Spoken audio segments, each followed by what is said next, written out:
Yo, yo, yo, what's good? Am I am I live? It says I'm live. What's going on, Red Comet? What's poppin'? Yeah, I believe we're live. Hopefully the title isn't uninviting for manga readers because it's like, yeah, manga readers watch anime too. And it's not that I'm trying to be like, yo, manga readers don't come through. But we'll see. We'll see. If not, we'll switch it up.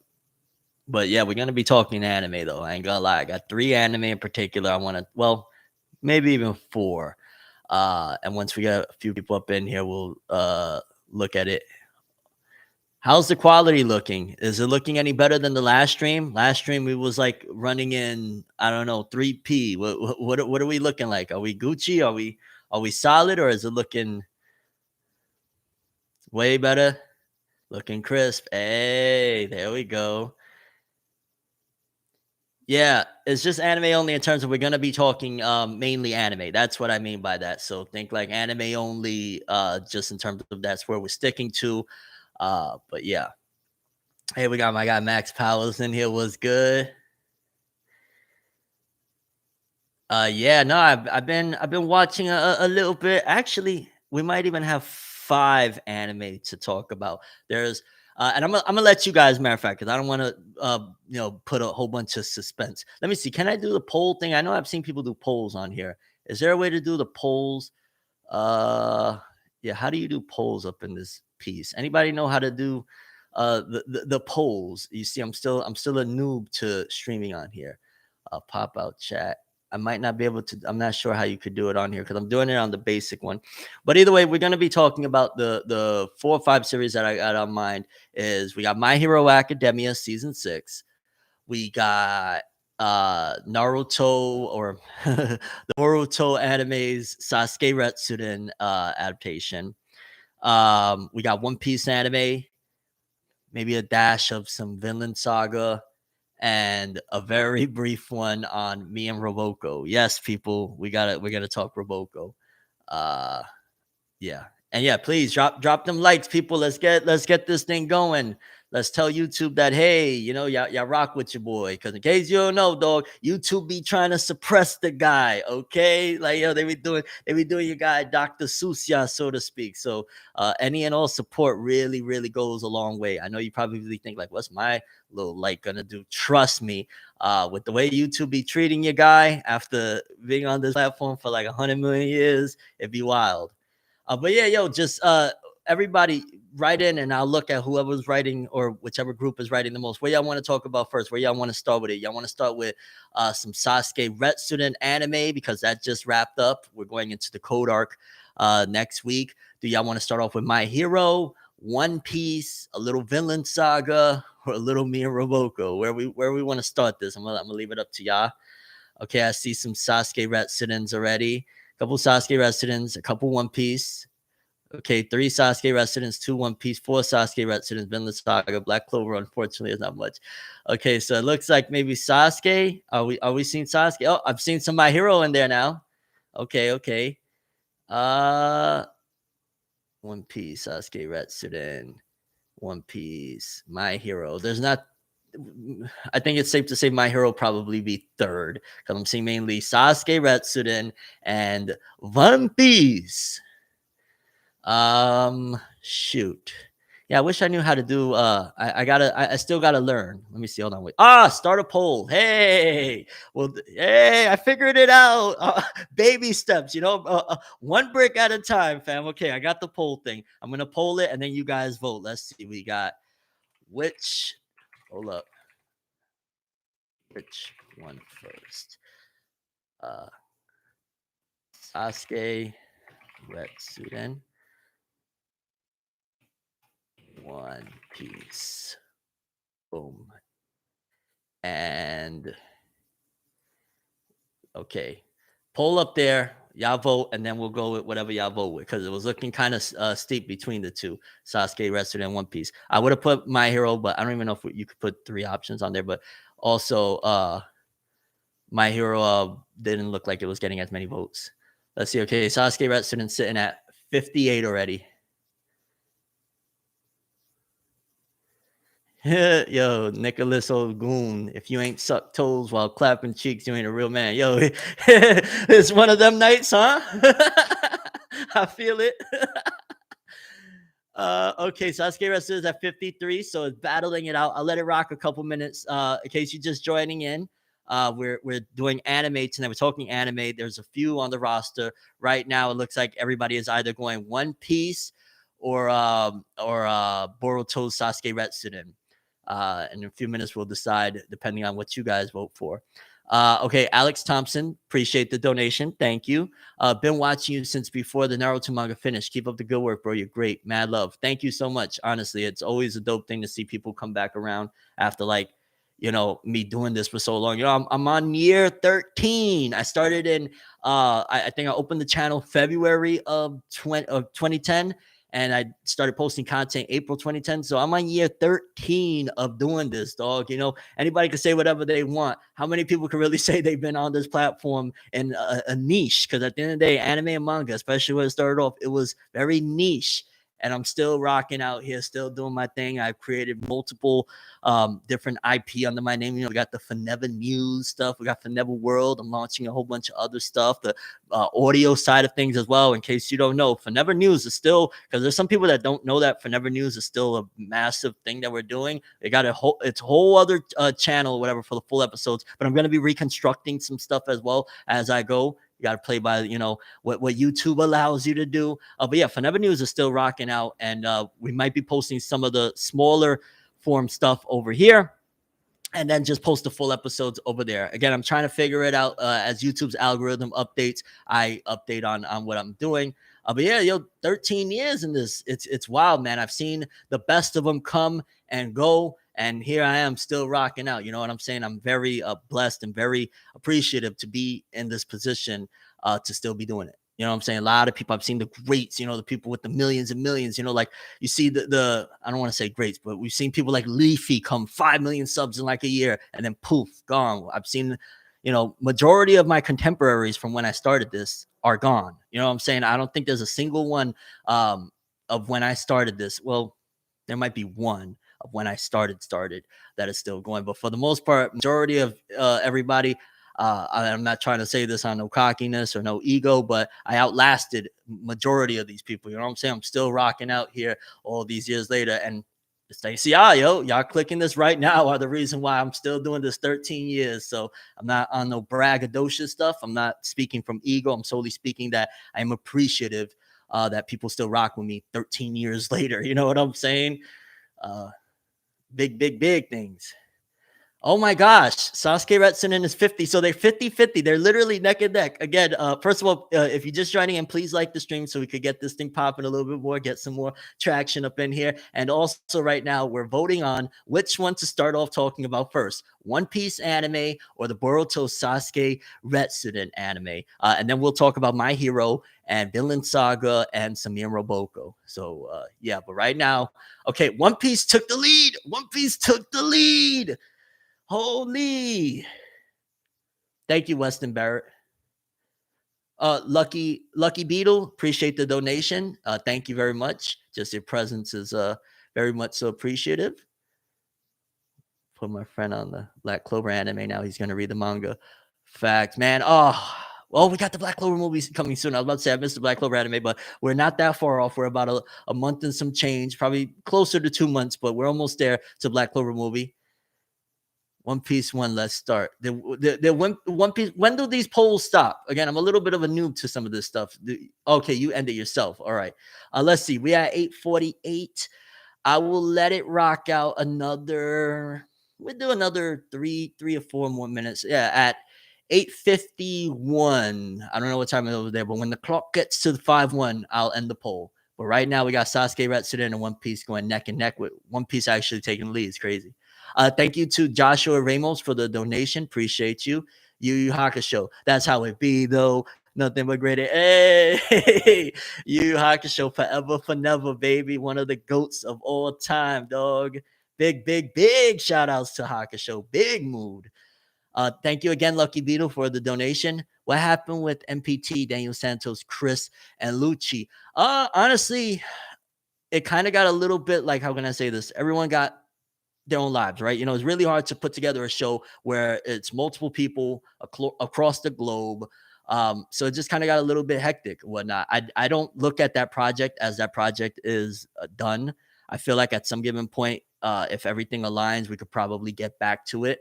So it's not like I'm looking at it like it's never happening again, because first of all, some of these people I'm legit like real cool with, you know, friends and stuff like that, homies and all of that good stuff. So it's never anything like that.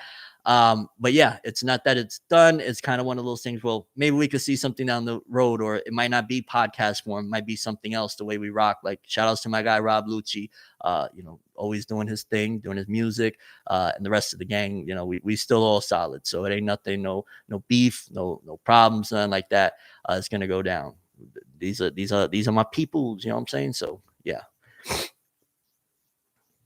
Dexter, that guy. I don't even be typing. I just be listening and lurking. Well, that's fine too, as long as you hit that like. If you just joined in, hit like the stream so we could get some people, more people up in here. Let YouTube know, like, yo, we still rock with Fenev, okay? Even though y'all be suppressing the God, y'all be like, yo, we can't do this right here. You know what I'm saying? Like, yeah, show them. Hit that like button and all that good stuff. You feel me?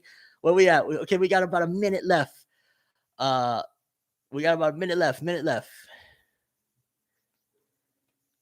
Oh gosh, it's so yo, Sasuke Retsuden 49, One Piece 51. If you want Sasuke Retsuden, you better vote. Oh, it's okay. We're starting with One Piece. We're gonna start with One Piece. Thank you, Blaze King. Appreciate you.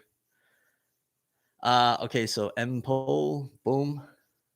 One Piece one. So we'll start off with some One Piece anime, but we're definitely gonna talk some what you call it, Sasuke Retsuden after the fact, because I actually even wrote down some notes from when I watched it early this morning. Okay.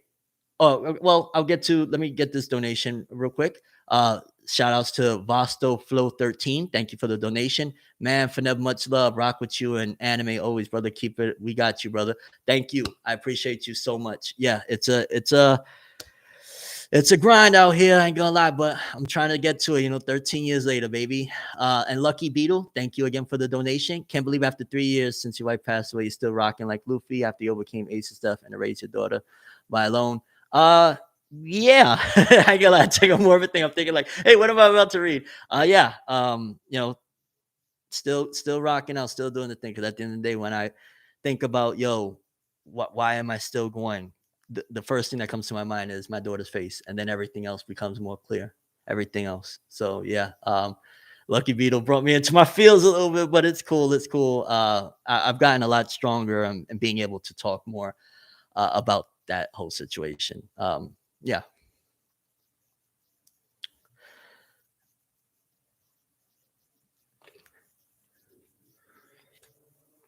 But yo, so One Piece. So I watched the latest two episodes. Me and my guy Max Powers. We was watching. I was like, yo, yeah. He was like, yo, you gotta check it out. You've been telling me for a minute now, yo, you gotta get back on One Piece and dog. I promise you, I promise you, I promise you. I'm like, all right, I'll check it. And then we watched it together, and I was like, okay.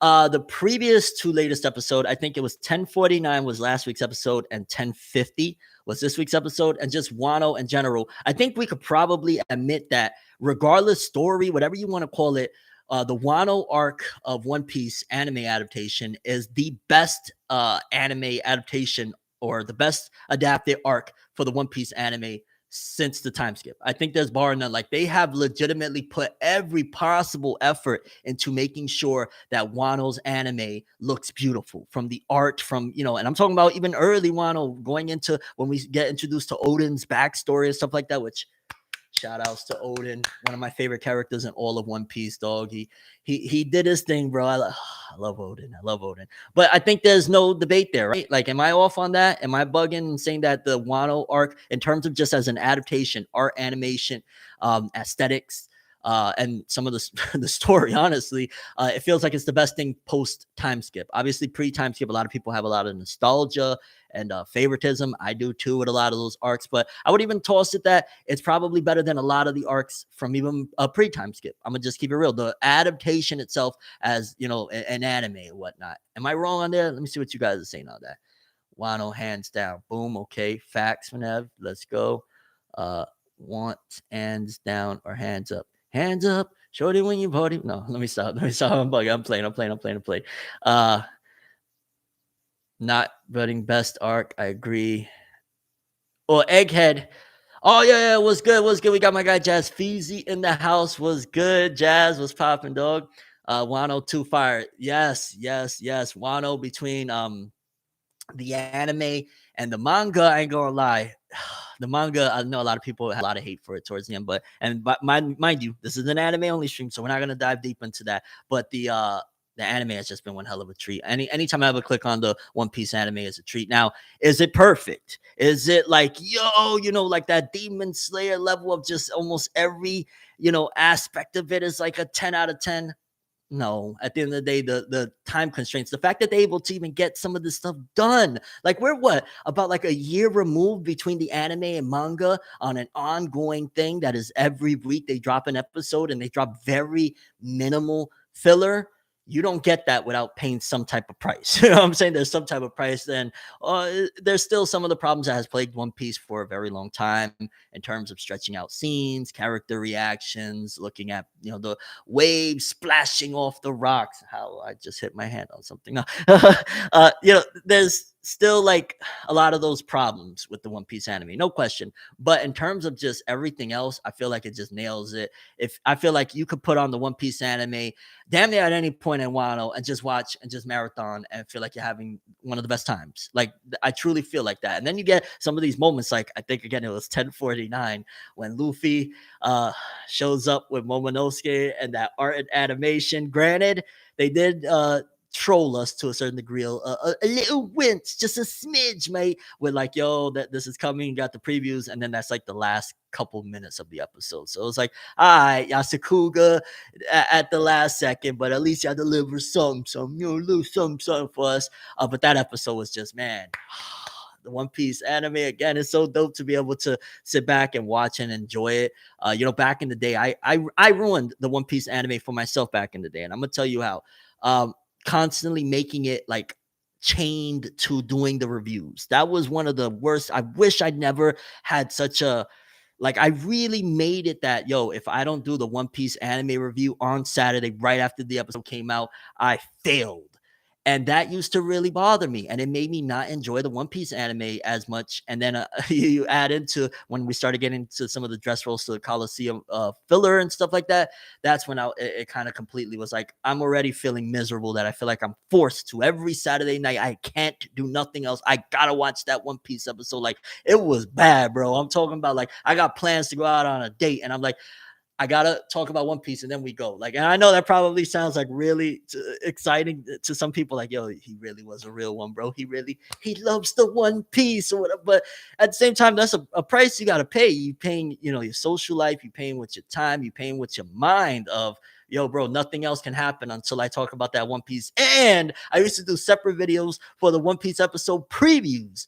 So it was a double doozy, and it was like, yo, I don't care if I'm talking on the phone. I don't care if I'm hungry. One Piece. And that is not, and I repeat, not if you're a content creator, don't do that to yourself because you're going to burn yourself out and you're going to end up hating what you love. You know what I'm saying? Like there's many points where I felt like I started hating anime and manga as a whole because I made it so much of a priority above all else. And once I started to little by little let a lot of that go, I felt so much more enjoyment when I watch stuff. Like now when I put on anime, I'm not feeling as like it's a daunting thing. Like, well, let me make sure I got to put on my thinking cap now. It get wild out here. And I know probably a lot of you can't really see that perspective because maybe you're not a content creator. So you don't understand where I'm coming from with that, but trust and believe it be a little wild. But thankfully, to be able to put on the One Piece anime and watch the latest couple episodes and see some of those hype moments again, Momonosuke trying to overcome his fears because we're at that point right now where he's at the big dragon form,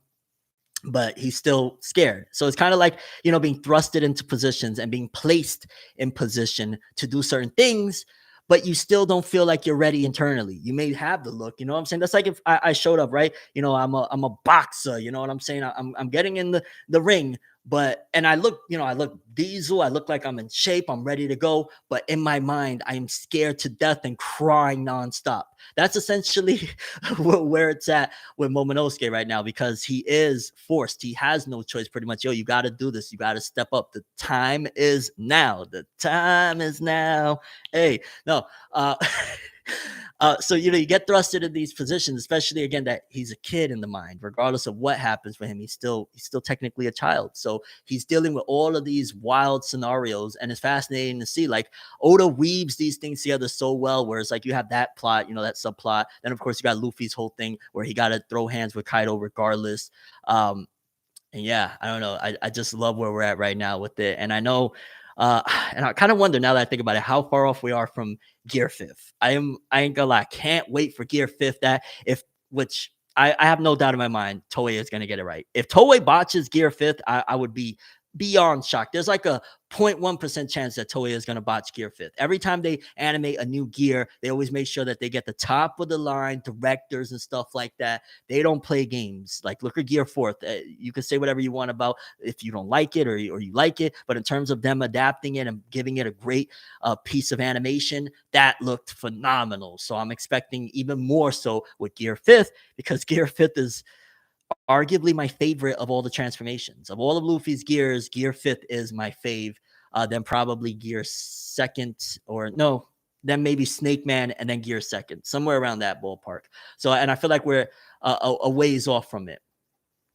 Still not a ways off. I'm sorry. I feel like we're not that far off from it. I misspoke. Forgive me, lads. By the way, if you're new to the stream, please drop a like so we could get pushed into the algorithms. YouTube ain't been rocking with your boy. They make sure to suppress as much as they can, but I know the people got my back. It's really y'all. I ain't realize y'all really helping this car to keep on moving with everything that's been going on and whatnot. If it ain't for y'all really coming for me, like y'all want to hear my take on stuff and me delivering the news, it'll be curtains, because YouTube really just don't be, they don't rock with your boy right now. First they love you, then they hate you, then they love you again. I'm scratching my head. Yeah, shout outs to Absol. I got to do it every stream now. I ain't gonna lie. Shout outs to Absol. Go cop Herbert. Go listen to Herbert. Go listen to Gotta Do Better. Go listen to Message in a Bottle. Go listen to Moon Shooter. He got some amazing music, incredible artists. Yeah, thank you, Jan Orutega, for rocking with me. Super, super appreciate it. But getting back to some of that One Piece greatness. Now, again, 1049, especially that ending. Oh my God, it was freaking hype. It was hype. And just in general, everything going on with the One Piece anime is always nice too when I take a bit of a break and come back to it. And I'm like, oh snap, this is freaking awesome. 1050, that's where I start seeing a lot of the problems that a lot of people have had with One Piece's anime. That's where, and myself, what I'm saying, that's where you start seeing things. Did I enjoy it? Absolutely. I still enjoyed it. I'm gonna keep it a buck with you, because like I'm starting to get to a point where as long as you tailor your expectations, you ain't gonna be coming in there jarred and whatnot. And because I tailor my expectations to, well, okay, if One Piece just had a god tier episode beforehand in terms of aesthetics, probably the next one ain't gonna be that great. It's probably not gonna be all that, you know what I'm saying? And it had its issues. A lot of the times they were masquerading the like dragons, Kaido's form and Momonosuke's form with like clouds and stuff like that. And it would be like real close ups, because it is a pain to animate those big pieces. At certain points you can see that they did utilize 3D CG and stuff like that, but it really, I don't know, I was rocking with it. It wasn't like detrimental to the experience by any means. It's a noticeable drop off from 1049, where it's like, holy, the gods is coming through, and the next one is like, the gods is just standing there. Next time on One Piece, you know what I'm saying? Shout out to everybody in the chat. We talking One Piece. I can't talk about Bochi the Rock. I haven't watched it yet. But yeah, and so with the latest episode, it kind of was a little slow progressions. It was again progressing as well with Momonosuke having to deal with getting thrusted into this position where it's almost like he has the physical tools, but it's like, how do you utilize it? Like think of, I don't know, when Captain Ginyu was jumping in Goku's body, how he didn't know how to maneuver or whatnot. Obviously, it's different in terms of this is a scared kid or whatever, and that's Captain Ginyu. But the point being is that he don't like he has this power, but he also hasn't had time to train. So he's learning on the fly. And I think that's impressive, if anything. Like, dog, he's learning how to maneuver as Kaido in a way in the middle of a very serious, life or death battle, the ultimate battle, the climax and stuff like that. So you got to give Momo props. People ain't really looking at that as well. Like, this is a small kid. End of the day, whatever you want to say, his mind is still childlike, very childlike. So he's doing all of this learning on the fly, scared to death. You can't blame him. He's traumatized. We get the flashbacks on and off again of what Kaido did to him, strangling him practically after, the defeat of Odin and stuff like that. You got to give Momo some props. I mean, I know we was all hating because he got to feel, you know what I'm saying, Nami a little bit or whatever. But realistically, yeah, I don't know. I think we be a little bit hard on Momonosuke.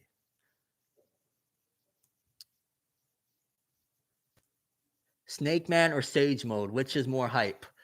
Ooh, I would say the transformation for Snake Mode, Snake Man, was more hype than Sage Mode. But what was going on in Sage Mode, or when Naruto first got into Sage Mode, was probably more of a climactic battle, probably even more hype. Honestly, like, Katakuri was incredible, but and the Snake Man transformation I prefer over Sage Mode, bar none. But in terms of, like, dog, that was when, what I'm saying, he's going up against Pain. Like, that was a little bit of an iconic moment. We can't downplay it. Okay, yeah, drop a poll. Let's do it. Okay, let's see. Yo, it's like a One Piece versus Naruto fight tonight, baby. Start a poll. Let's see. We gonna do it. My guy Max said let's do it, so we gonna do it. Uh Naruto versus OP. We'll do Snake Man or Sage Mode. Y'all vote. Let me know which one y'all think was more iconic, which one was the better debut, Snake Man or Sage Mode. Boom. I'll let this poll rock out a couple minutes. We'll see what you guys think. By the way, if you're new to the stream, please drop a little like. It doesn't hurt much. You know what I'm saying? It doesn't hurt at all. Hey. Yo, Fineb, I love watching your videos. I've been watching for a long time, and I'm inspired by your journey with YouTube and through life. Keep going, man. Much love. Thank you, Black Panther. I appreciate you immensely. Shouldn't it be Sage Mode versus Gear Second? Well, I don't know. Max said Sage Mode versus Snake Man, so we're gonna roll with that. They're all dope for the most part transformations. Sage Mode is beating Snake Man's ass. 69%, almost 70% is saying, yo, it's getting hectic out here. I rock with Snake Man though as a look. Again, I gotta say, I like the character design more than, because Sage Mode is realistically what, like, his eye color change and small aesthetic changes, whatnot. And what is it, the red marks or whatnot? Let's see. Have you heard of up to date? Whenever are you up to date on the manga? Yeah, we talked about, and I'm gonna have clips from that stream. I talked about, like, for a good 30-40 minutes, the latest stuff in the One Piece manga. I talked about Jujutsu Kaisen. Yeah, my guy Max is actually getting that stuff ready to go. So throughout this week, you guys will get the return of, like, me talking about manga and stuff like that. I'm going to try to keep it going in this fashion. I think this is a more suitable method of me getting the content out to you guys of, well, why not just talk with you guys live? At the same time, you guys maybe could give me a good perspective, and it'll make the reviews and, the content a lot more, I don't know what would be the word, just with you guys in mind and from different point of views aside from my own, of me just, like, I could sit here and write all the notes down like I've been doing for many, many years, or I could write a few notes down, get on here, talk with you guys, see what you guys think, and we could go back and forth with it. So yeah, expect a One Piece manga piece that'll be dropping soon.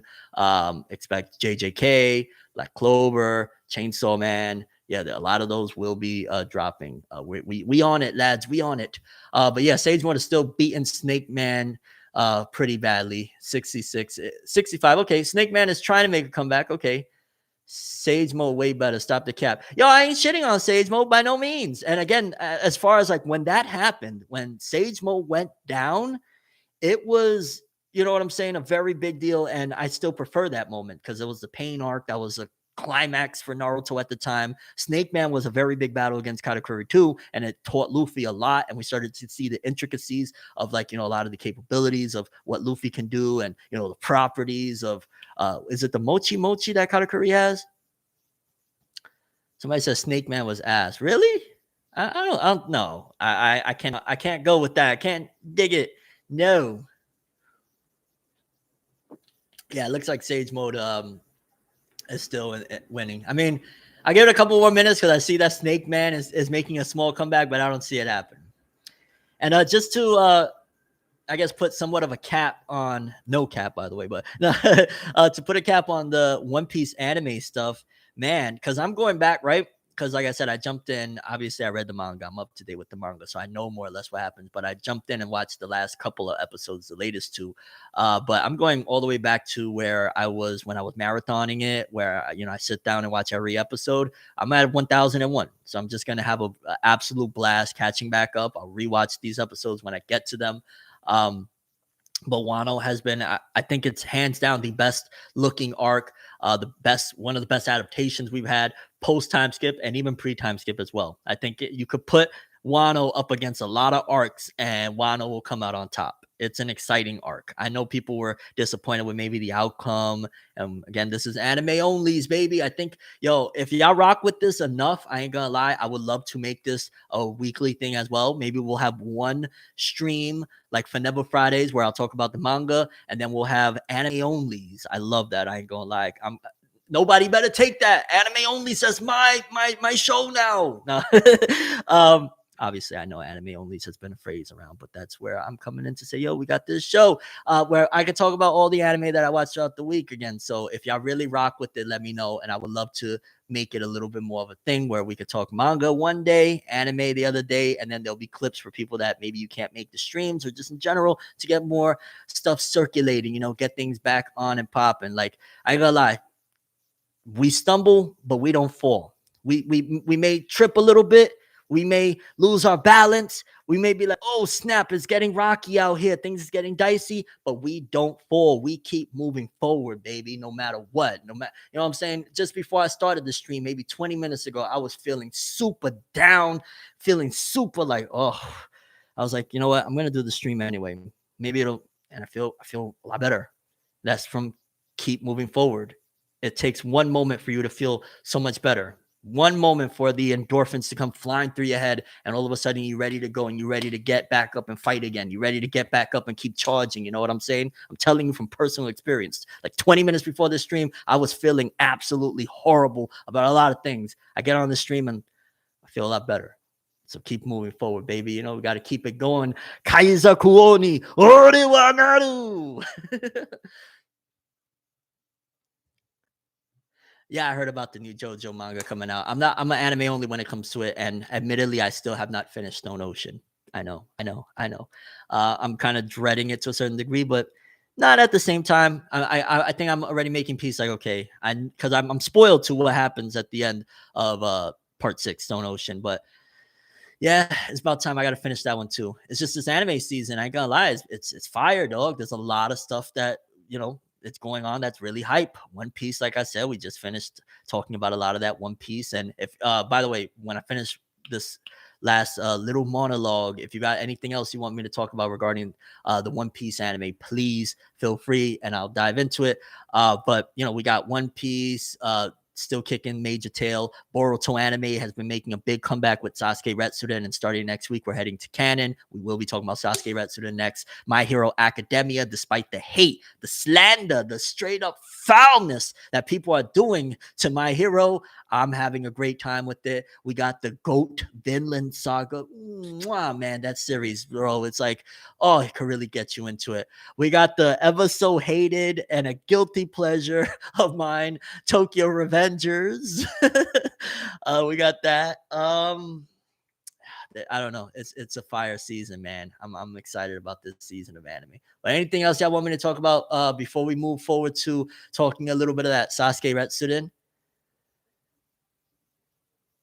Yeah, man. Since Bleach is taking a break, I had room for JoJo. Yeah, Bleach, Thousand Year Blood War taking that seasonal break. That was a season. I'm not gonna lie.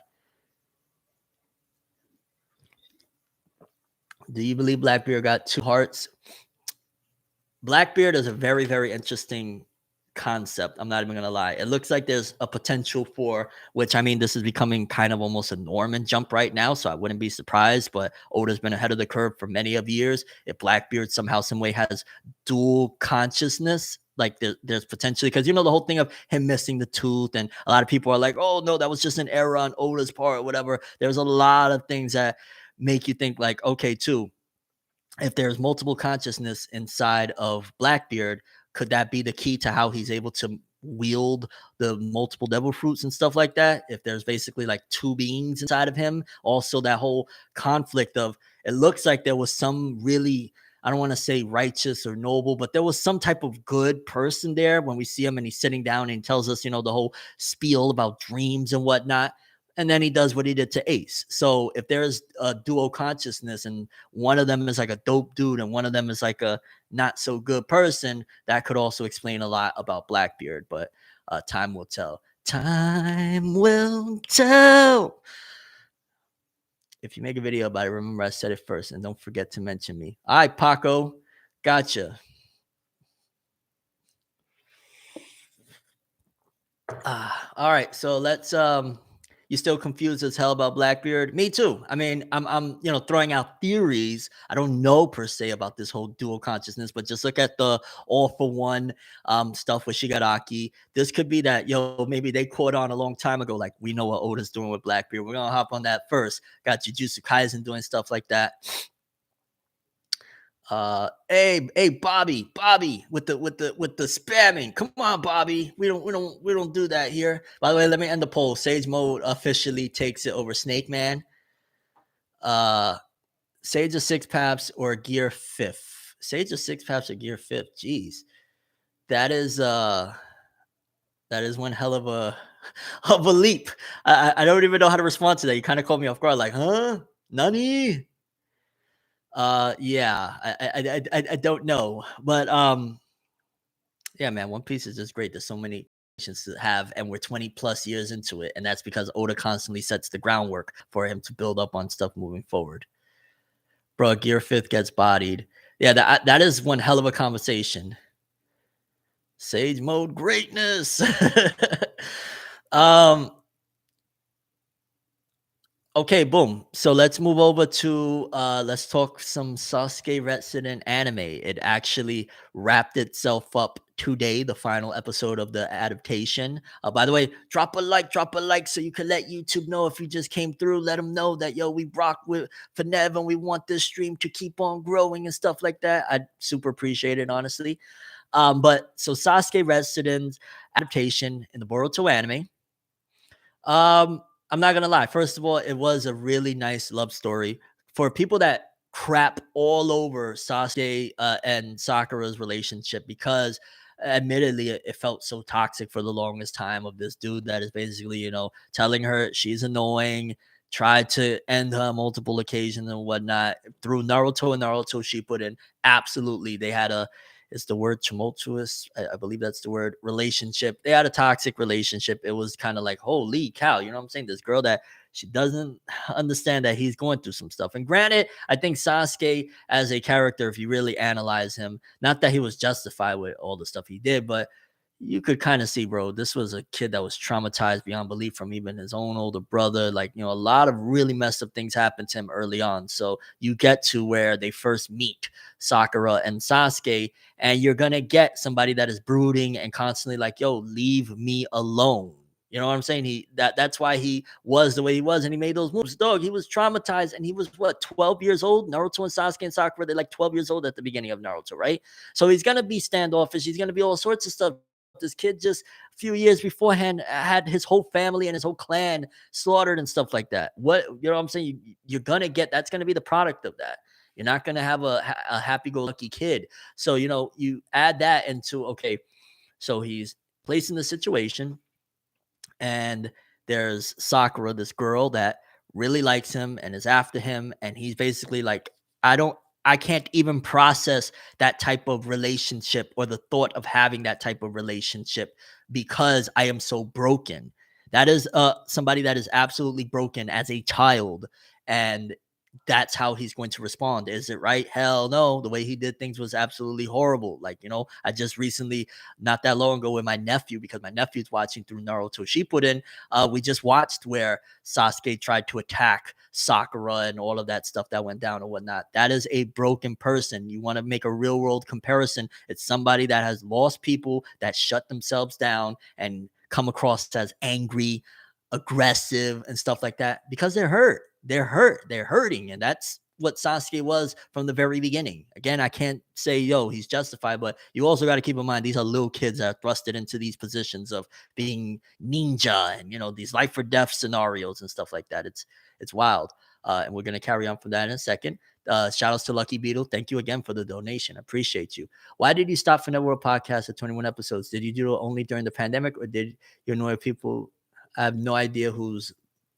Oh, did you annoy people with Lord Sesshomaru Jock? And oh shit, yeah, that was an ongoing joke. Honestly, when we stopped it, it was kind of just one of those things where it was like, one, the show really wasn't growing per se, and also it was like affecting, because one of the big things with YouTube is that when you place multiple different types of pieces of content on a channel, they affect each other. So if I put out a 2-hour piece of content right now, but I mainly always just put out 10-minute videos and stuff like that, now you're swirling the algorithms and getting everything all confused. And then on top of that, it wasn't too much of a big viewer. And then personal life stuff you add into all that kind of made it like, and I hate it, because I do feel like, to a certain degree, like, damn, I start a lot of projects and maybe I walk away from them a little too early, or maybe I don't give them enough time to cook. And that's the me thing. And that's something where I'm growing and being able to acknowledge, I could point the finger at this person. I could point the finger at that person,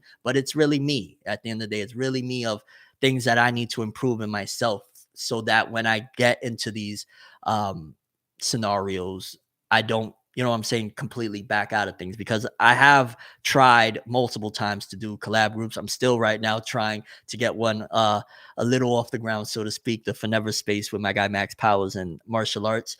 But you know what? All I can do is keep on giving it my best and understanding and acknowledging that there's things that I need to improve about myself. I need to learn patience. That's one of the biggest things. I'm an impatient person. I'm way more patient than I used to be, but it's, self-discovery, self-reflection, and self-improvement. And that's where I'm at with it. And maybe it sounds real preachy or whatnot, but that's where I'm at with it in 2023. That's where Tim is at as a person. I'm trying every day to be better.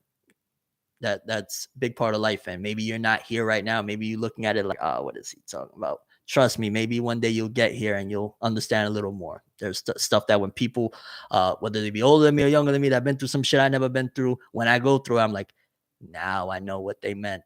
Now I understand what they felt. So, yes.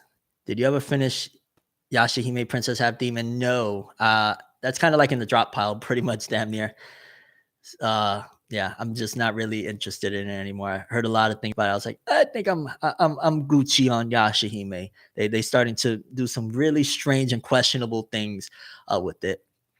By the way, thank you to everybody again just joining in. If you would take 2 seconds to just quickly hit that like button so we could spread the stream, I would greatly appreciate it. You'd help me out. You'd help everything all around, and we could keep this bad boy going. We're talking right now. We just finished talking some One Piece. We're talking Sasuke Retsuden's anime adaptation right now from the Boruto anime. And yeah, I got to say flat out, Sasuke Retsuden's anime, right? Because I started off, I was talking about like young Sakura and Sasuke. I took it like way back. Hold on 1 second, people. Forgive me. If I could offer you some water, I would, but I would say drink water regardless. Keep yourself hydrated, baby.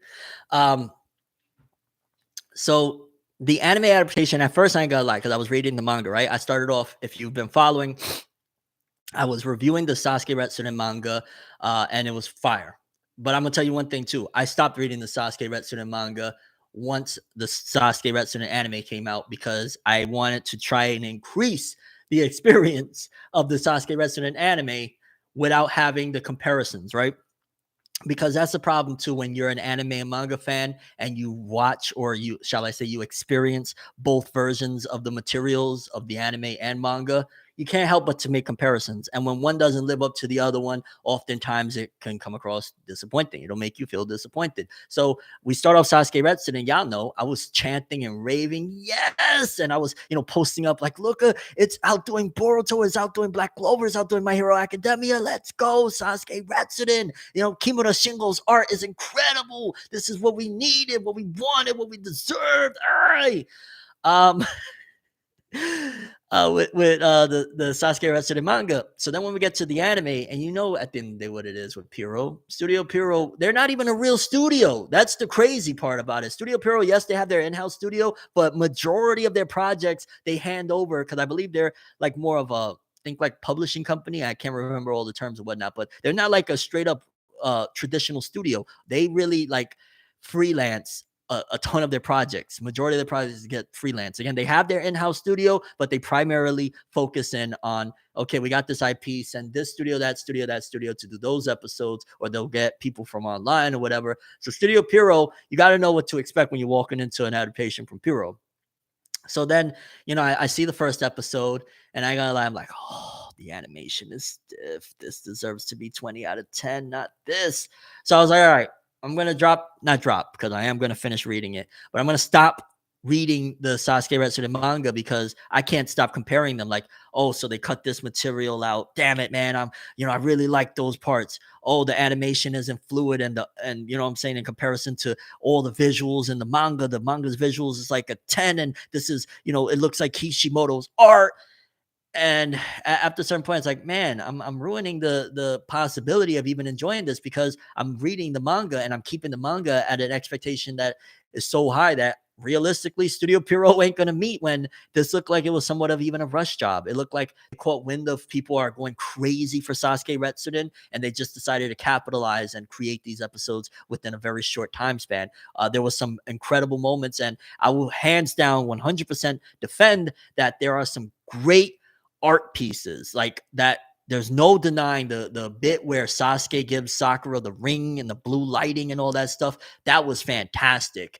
Even with the latest episodes, there's some scenes where they actually put in work with the art, the animation, and it looked great too. So it's not that it's a shit show, but I will say this, and this is for people that are anime and manga fans alike. Sometimes really the manga and reading the manga does dampen the anime experience, especially when you hold the manga to such high regard. Sasuke Retsuden's manga, to me, damn near felt like Kishimoto came back and just started making a Sasuke, Naruto spinoff and shit like that. Like, that's how high of a benchmark it was to me.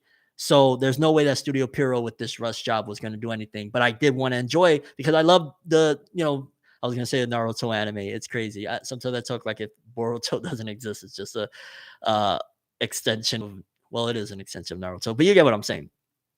So I stopped reading the manga, and I'm not gonna lie, my enjoyment of it increased a lot.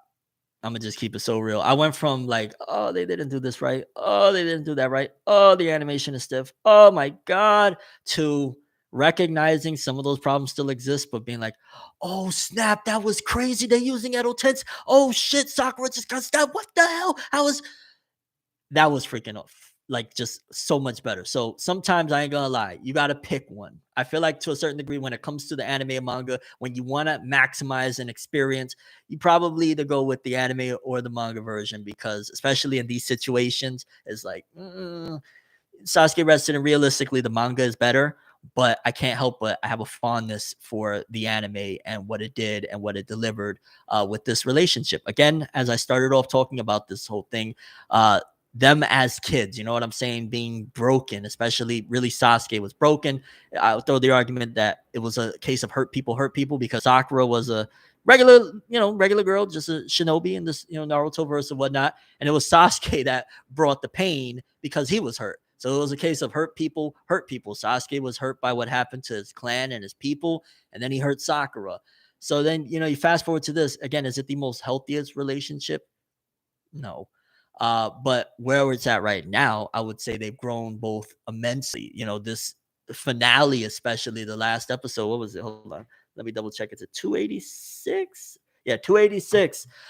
It was beautiful to see. I would throw the argument that I do see some subliminal undertones of stuff that they be pushing. Honestly, I'd be like, oh, so this is really pushing like marriage and stuff like that. And to a certain degree, and I could dive really deep, but it looks like in terms of for the Japanese audience, and I'm not getting into politics, so please don't, but I'm gonna say this from an observation. It looks like the Japanese fandom that they try to cater towards is maybe young kids that are in conservative households that like uphold still those values of, get married, get the ring.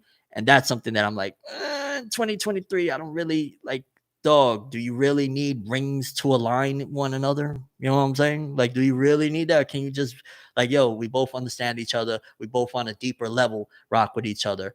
So that's where I'm kind of like, all right. I'm not a fan of the ring stuff. I get it, the whole idea of that's a girl's dream. And I like the fact that in the end, they kind of decided on, yeah, like they put a big emphasis importance on it, don't get me wrong. But in the end, where Sakura was just like, nah, I'm cool with it. Like that was also a little bit of progression in that aspect as well, and kind of backs it away from where I feel the Boruto anime really goes. I feel like the Boruto anime, the reason why, and I'm gonna get to the donations in a second. Big shout outs to both of you. I feel like the Boruto anime, that's why we have the way it is. They found a market, whether it be even in the West as well, but especially in Japan, of yo, we got this the conservative kids that they are willing to spend a lot of money. Let's just stick here and grow with them. Like that's where I think uh everything lies with Boruto and why they just continue on. They got a market that they don't want to let go, and they're trying to cater to that market until eventually they grow, and then that's when boom, oh, you grew, Boruto grew with you, time skip time. But that's my stance on that. Quickly, let me get into a couple of these donations. Shout outs to Lucky Beetle again. Thank you again for the donation. Appreciate you so much. Last one. Who would win, Akatsuki or Phantom Troop? Will you ever do a ForneverWorld podcast episode 22 and Luffy last fight? Jeez, this is a loaded one. Okay, Akatsuki or Phantom Troop? Oh my God, what are you doing to me, bro? What are you doing to me? Let's poll it. I'm gonna poll that one. That is a good one as well. Let's start a poll real quick, but I'm gonna get back to it. Who would win or who? Wait, who did he ask? Who would win or who's better? Let me see. Who would win? Okay, who would win? Who would win? Akatsuki, Phantom Troop. I'll be honest with you. My gut instinct is to say Akatsuki, but I feel like the Phantom Troop are tactical enough that even if the Akatsuki overpower them, they would still be able to manage. Okay, then will you ever do a ForneverWorld podcast episode 22? I do think about rebranding some stuff and doing other things and just saying, yo, ForneverWorld podcast, because in terms of algorithms and stuff like that, it might benefit it to just call something the ForneverWorld podcast. But that's I guess something to just stew on until the time is right. You know what I'm saying, for that aspect. And Luffy last fight, Blackbeard or Akainu? Blackbeard. Well, yeah. I don't. Damn, good question. Whoa, shit. Blackbeard or Akainu will be his last fight. I feel like it. He kind of owes both of them a nice run back. So I don't. Ooh, I can't call that one. I'm gonna be honest with you. My gut instinct says Blackbeard, but then the World Government Final War is where it's supposed to be the big finale or whatnot. But who knows? Maybe they all might be working together in the end to fight against the Gorosei. Maybe I'm Sama and the Gorosei are like the final one. So it might not even be either of them. Just a thought. Massive thank you to Ronnie Williams for the donation. Thank you so much. Fanev the Goat, so glad finally got to catch a live while it's actually still live. Yeah, I really need to do better on announcing these things. I just feel like I love the randomness of like, I know when some of my favorite creators just drop something that like I don't expect, whether it be a live stream or a piece of content, and I see it, I'd be like, oh snap, I gotta click it right away. This is exciting. Like it kind of feels eventful. So that's why I try to be more random or mysterious with it, but I could do better at giving you guys a heads up, especially for the people that really rock with me. So I apologize on that. I'll try to do better and give you guys heads up. You put me on to Magi, bring back Magi season 3. Magi was something else, bro, man. For the philosophical stuff, I'm not a big fan of, at the end of the day, in retrospect, looking at it, there are certain aspects of Magi that is like, as far as like the dungeon diving to steal all of these treasures and whatnot. If you think about it, yeah, it's not really that way. Like that's not the way the characters are thinking, but it does kind of represent some foul stuff from history. So I'm not a fan of that. But some of the concepts of questioning destiny and there's a lot of really deep things in there. Alma Tehran art, shout outs to that. Uh, and my all-time favorite for over a decade now. But my question is, how many episodes do you think till the moment we all been waiting for Gear Fifth? I honestly can't really remember exactly when Gear Fifth goes down in comparison to where we're at right now. I know again, Luffy just showed up on Momonosuke's head, and I think we got what, King and Queen in between. So it would be fire to light up the summer with Gear Fifth. I ain't gonna lie. Or close off, July or August, close it off with Gear Fifth with a nice big smile from Luffy. I would love it. And I think that would give enough time in between. I'd say mathematically, they usually do everything about a year. Like if it happens in the manga in January, it'll happen in the anime next January type deal. So it could be that, but again, I'm not sure exactly what the pacing is like nowadays in terms of the ratio from anime to manga. So we'll see. But I'm gonna lean towards summer. I keep saying that with a few different things, but I'm leaning towards like July, August ish for it. And one more time for the one, Ronnie Williams, thank you so much for the donation. Really, really means a lot and really helps out. Magi greatness, bro. Like that was me being on my rebel stuff back in the days too, when like everybody was like, yo, you only better talk about Naruto, One Piece, and Bleach. We don't care nothing else. You want to? No, we don't want to hear it. Talk about those three. And I watched episode 1 of Magi, and I was like, okay, I think I'm gonna start doing some other stuff. And I don't care if y'all don't, what I'm saying? Like, especially back in those days where YouTube's algorithm wasn't whipping at you at every given turn whenever you did something that the algorithm deemed like, whoa, like I was doing the manga reviews and we was turning up and we was having an incredible time. And I felt like, yo, this was something that was signature to me. Nobody really specialized in talking about Magi, and I felt like Magi deserved it. Magi was up there for me in terms of storytelling, in terms of the narrative with like Hunter x Hunter and One Piece. Not as exact with them, but it was in the ballpark, and I always respected and appreciated it. The ending could have been better. It felt like Shinobu was rushed, and it felt like at the end of the day, it was almost a thing of, because you realistically don't know everything about Pandora's box, that's basically what it was in the end. It was like Pandora's box, and the rabbit hole goes so deep. So we could go from this parallel and see what God is like, but then there might be a God for God, and there might be a God for that. So it kind of felt like it was just going into this paradox of like a never ending Pandora's box. And Shinobu was like, well, how do I resolve all of that? You know what I'm saying?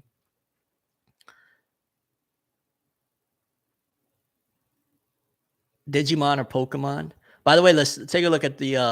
I have to go with Pokemon, but most people say that Digimon is like the Hakusho to Pokemon's Dragon Ball Z. But I never really got into Digimon back in the day. I know I'm terrible. Akatsuki whipping Phantom Troop down bad. Honestly, though, it's really unfair to ever put Naruto against anything in my polls. I have a lot of strong Naruto loyalists from back in the day that they ain't gonna play about our boy, okay? And I respect it. Like, y'all not gonna play about Naruto. Y'all gonna show up and time again be like, yo, we shutting shit down. Don't get me wrong, I got a lot of One Piece people from back in the day too, but it just hit different with Naruto in terms of like the people that subscribed and rock with it and love it with me. Uh let's see. Oh, thank you again, Lucky Beetle. Dude, Lucky Beetle, hold up. Goat. Thank you, Lucky Beetle. Honestly, appreciate it. Appreciate it. I know I said last one. Will Luffy marry Nami? Do you think? No. I'm gonna say right now, it'll be Hancock if anybody. That's not gonna be Luffy Nami. And Oda said again, like he's really staying away from relationships and stuff like that. Although I bet the live action ain't. I bet the live action is not gonna steer away from pairings and stuff like that. I'm calling, and that's gonna piss people off. But I'm willing to bet. Do you think if Kuina, Zoro's rival, never died, would she have become a Straw Hat and Imo versus everyone? Um, if Kuina never died, would she have become a Straw Hat? No. But then again, Zoro might have never become a Straw Hat because that put him on his path as well. And Imo versus everyone. I mean, everyone's, the people at the end of the day. It's all for one versus one for all. You know what I'm saying? Shout outs to the people. Magi versus Fairy Tale Magi. 1,000,000,000% Magi. 1,000,000,000,000% Magi. Don't get me wrong. I love some aspects of Fairy Tale, but Magi. And because I'm super trailing off from the Sasuke Retsuden conversation. I need to tie this back in and wrap this bad boy up. A couple of things about the material itself. I was not a fan of, or not that I was not a fan. It caught me off guard, and I was kind of pissed off, like this motherfucking weasel when Gigi stabbed Sakura in the back. I was like, because at first the dynamic that was set up, and because I didn't read that in the manga, it kind of shocked me as well. The dynamic was set up like he almost felt like he was a pseudo Naruto. Like, he had the blonde hair. He was kind of a little silly and goofy. So when he did what he did to Sakura, I ain't gonna lie, I was low key like, Sasuke, if there was ever a time to get pissed off, dog, if there was ever a time to do not my Bulma, now was the time, fam. You should rip homie in half in pieces. I don't think he caught it until after the fact or whatever. But I ain't gonna lie, there's no, you know what I'm saying? Like, yeah, we're gonna kumbaya after you just did my wife like that. You crazy, bro? You just literally try to end her and then left her for dead on some Obito shit. Sasuke went off too easy on him. And granted, I think because the character himself was let off easy for his war crime, so to speak, against the nations, that he probably feels like an urge to, I gotta, you know what I'm saying? They let me off light, so let me let people off light. But bro, not with wifey, you know what I'm saying? Can't play with wifey like that. What was Sada do? You know what I'm saying? So that was something that was kind of dope and threw me, not dope. It was kind of like shocking, pissed me off, but in terms of the narrative for a plot twist, it was like, whoa. But yeah, I ain't like, you know what I'm saying? Because I love the love story that was here again of these two people, one broken, one hurt and broken, that kind of hurt and broke the other person, and how much they've come a long way. This is, I've said it before and I'll say it again. This was and is the Naruto stuff that we wanted after Naruto Shippuden. Like, this is what we wanted. And don't get me wrong, Boruto has delivered a lot of really great moments. I've covered it so many times, but this just hits different. This is focusing in on two of the main trio from OG Naruto, and I know Naruto fans understand me. Maybe Boruto fans that they like, yo, what's that series? Boruto's dad. What is it called again? Like, I get it. Yeah, I feel a certain way whenever I talk, but I'm gonna just keep it real. I know Naruto fans will hold me down with this, that we would have been going crazy if this was the story that we got instead of Boruto, because Boruto, it took a while to get off the ground. Ishiki was excellent, and now it's heading towards a lot of really crazy plot twists and whatnot. But this one right here with Sasuke in particular, it's just dope to get those characters because I feel at the very least attached to them, and their relationship, how much it's grown, is amazing. Let's see. Zanzo's L. I ain't gonna lie. Zanzo went out sad. Zanzo went out super sad, getting dropped, and like, it was like, what? Like, Zanzo could have had a better ending. And I hope that the manga does something different. Although I believe this is also based off of the light novel, so it might be set in stone. Quickly for for the people that just came in, if you would like the stream, I would appreciate it. It would help to spread it and help things move a little bit up. Thank you so much if you could do it. Takes 1 second, just hit that like on the stream. But yeah, Zanzo, I wasn't that big of a fan of how his end came. Like, he was dropped off. I was like, what the hell? Let's see. Oh shit, yo. Oh my god, it was so funny. And I've had this happen with myself before. Yo, when they're having that intimate moment, Sasuke and Sakura, and they're like, they're being very vulnerable with one another. When Sakura hit homie with the, oh yo, yeah, you got crow's feet, I was like, Sakura, no, you didn't. No, you didn't. And granted, it was kind of dope in a weird way because Itachi, first of all, I believe Itachi means crow, if I'm not mistaken. And Itachi had major crow's feet. So it's kind of like, yo, he's at where his brother was at in terms of, that aspect. But I was just kind of like, yo, I guess that's what it is about being vulnerable with your significant other and accepting that, because, yo, okay, he has crow's feet and she loves him anyways. You know what I'm saying? She gonna kiss those crow's feet. You know what I'm saying? So maybe that's a certain aspect of being more comfortable with yourself. Like, it is a very, it's tough to be vulnerable. Like right now, like, I have a couple of things I could be vulnerable, but it's tough to do sometimes because it's like, oh, how are they gonna receive that? Like, I'll give you guys a very vulnerable moment for me. Hope you guys don't judge me on this. I remember one time it felt so amazing. My baby mom, we was having some sort of conversation, and obviously, I got the scars right here. Um, and I, for the longest time, have felt insecure about it. I'm at a point now where I'm growing, and it's not, at the end of the day, everybody got the scars, and it is what it is. And I've learned to accept that If it isn't for this, my life might be different, but not necessarily in a better manner. But I remember when my baby mom one time, it was something there where she was like, I was insecure about it. And she said, "So what? Come over here. Let me kiss you right there." And that right there felt so freaking incredible and amazing to get the person that you love so much to do something like that. So, you know what I'm saying? It's about being vulnerable regardless. It's taking that leap of faith, so to speak, to say, I am a flawed person. And especially when you have a relationship and a dynamic like that, when you're getting something from your significant other that you love so much to tell you something like that, it's interesting. You know what I'm saying? Like something like that for me, it felt like, yo, that made my world go round. You know what I'm saying? Uh, so you compare that to what happened with Sasuke and Sakura, and it's a beautiful moment to be able to be vulnerable with somebody that you care about so much like that. So again, from the original novel creator Kishimoto, that was also involved in the creation of the novel, to the manga adaptation with Kimura Shingo, to Studio Pierrot's anime adaptation of the Sasuke Retsuden story, this beautiful love story of where Sasuke and Sakura are at as adults, as parents, as a married couple. It just hits.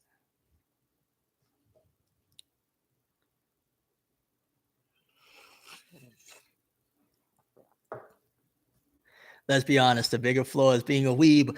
Weeb! Yo, yeah. Well, in 2023, being a weeb is a very complex thing. I think honestly, nobody needs to be a weeb. I think you're just fine if like, yo, I like anime and manga. I think the weeb thing is kind of like to a certain degree, and I've seen it. Like just like when otaku was the big word. Notice how otaku really isn't used anymore. Like they kind of retired otaku and turned it into, oh, you're not otaku anymore. You're in the web of being a weeb. You know what I'm saying? But it kind of stems from I feel personally, because I'm speaking from experience. It's almost an insecurity thing of I'm gonna say that I'm a nerd before you could say I'm a nerd. I'm gonna say I'm an otaku before you could say I'm a anime freak. I'm gonna say, you know what I'm saying? Then you're trying to soften the blow by adding otaku, weeb instead of nerd or dork. So I feel like that probably came across or initially started as that. And I'm not speaking about if you, I was going to say identify, but if you call yourself a weeb, if you call yourself an otaku, I'm not saying that that's a bad thing. I'm saying that from me personally, and the initial catalyst I feel to these terms, this terminology being utilized in anime and manga culture, probably stemmed from people feeling insecure about these things. Remember, we're in a different time period. It's a lot more acceptable now to go outside in a Naruto shirt than it was, 10, 13 years ago, or a One Piece shirt or whatever, and to talk about anime and manga. So it's a little bit different, but I think it's totally fine to be like, yo, I love anime and manga. You don't need to necessarily add in these labels of I'm a weeb, I'm an otaku. You don't need them. Why? Why are you gonna add those labels? Otaku means nerd in Japanese, anyways. It's like, yo, you know what I'm saying? That's why I feel more comfortable today saying, yo, I love cartoons and comic books. I'm talking about anime and manga, and they're to a certain degree a different stylized medium, and that's how people label them, but they're comics and cartoons, and I'm totally fine with that. I don't feel like I'm disrespecting the medium by any means, because I love and appreciate everything that they bring to you. I saw a comment of somebody saying this, and it's so true. Like The Simpsons and Family Guy ain't gonna motivate you to get your ass up and start working out or go to the gym. Hajime no Ippo does that for you, though. Goku going up against Frieza will make you look at, yo, I can overcome my fears and face anything, no matter how scary it is. You ain't gonna get that from cartoons, but I could still call it cartoons and not feel insecure, and that's totally okay. And it's not disrespectful to the medium or the art form, because I respect the art form wholeheartedly. Yeah, we still got this Akatsuki Phantom Troop poll. Let me stop this because it's embarrassing at this point. Akatsuki did our Phantom Troop dirty. Okay, Lucky Beetle, bro. Again, go. Thank you, Lucky Beetle. I ain't gonna lie, you've been rocking out so heavy. I appreciate you so much. Definitely last one. Best anime trio: Naruto, One Piece, or Attack on Titan, and Kuina versus Mihawk. She would win, and Luffy and Nami for life. Okay, wait. So let's dissect it a little bit.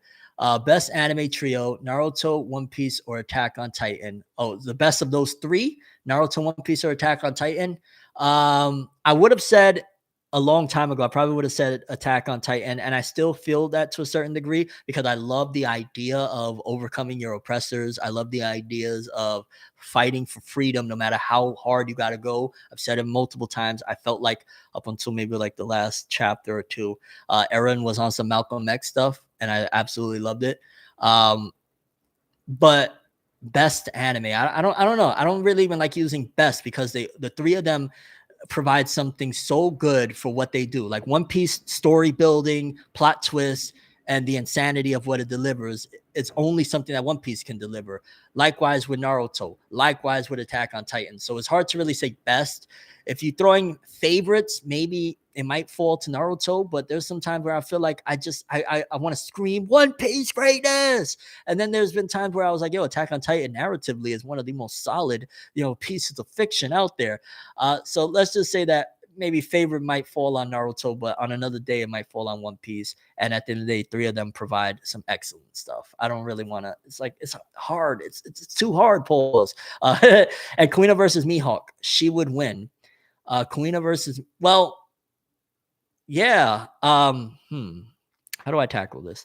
Just think about it. If Zoro was weaker than her, and if she would have grown up to, the adult age, she probably would have been stronger than Zoro. I know we like to put, because remember, this is also shit. I'm trying to figure out how to tackle this with keeping my opinion exactly how I feel without people looking at it in a strange manner. I'm gonna just say I agree with that. You know what? That's what I'm gonna say. I agree with that. Kuina, if she was at this point an adult and still a samurai, she would rock Mihawk for X, Y, and Z reasons that I get into at another stream. But shout outs to Kuina.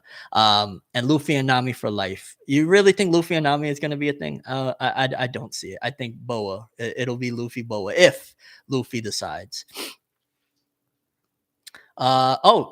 Yo, we got Zaraki Kenpachi and the Hizzy. What's good? Thanks for the donation, bro. Do you think if a certain baby's father was different in Attack on Titan, the ending would have received way less hate?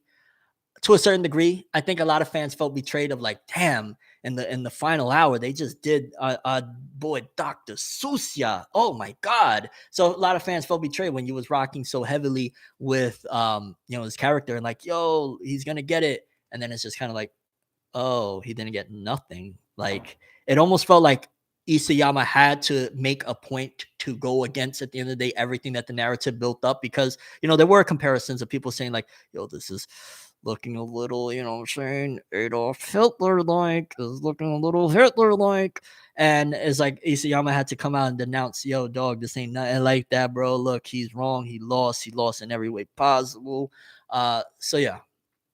That's probably what led to certain decisions or whatnot. Stay hydrated, people. Shout out to everybody new that came into the stream. If you would hit that like button so we could keep on spreading this stream out, I'd super appreciate it. And so to close off the Sasuke Retsuden thing, because I want to get to My Hero Academia, Sasuke Retsuden was an amazing little piece. I feel like it's what fans have deserved that have been, especially, still holding out hope for the Boruto anime. It was a tough year last year. We didn't get much great stuff, honestly, from there. There was times where, like, I still got to say, and I'm just speaking facts of how I felt watching the Himawari Kawaki school arc.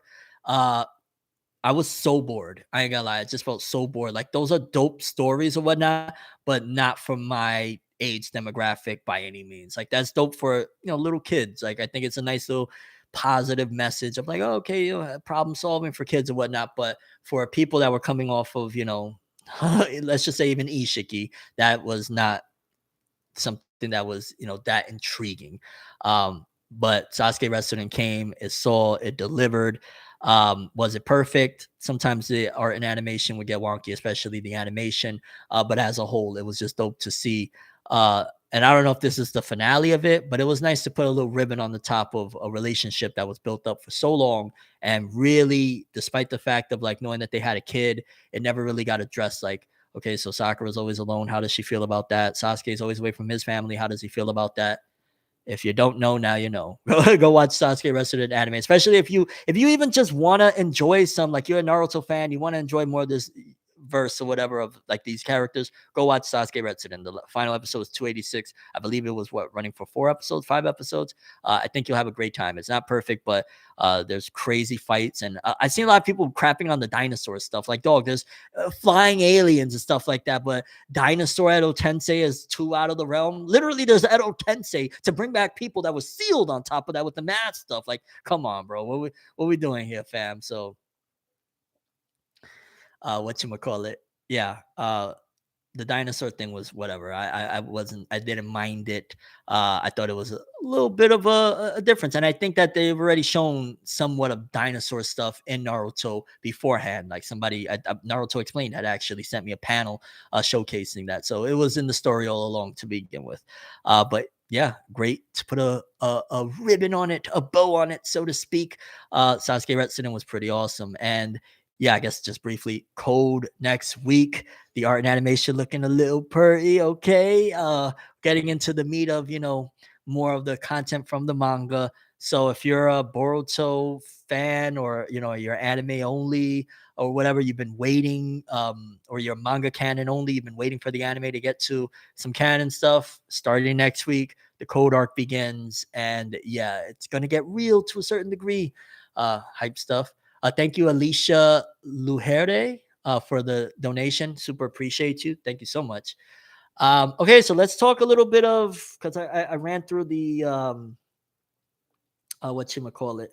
Hold on, I ran through Sasuke Retsuden. Is there anything else I needed to say? Yeah, no, I covered everything. Okay, cool.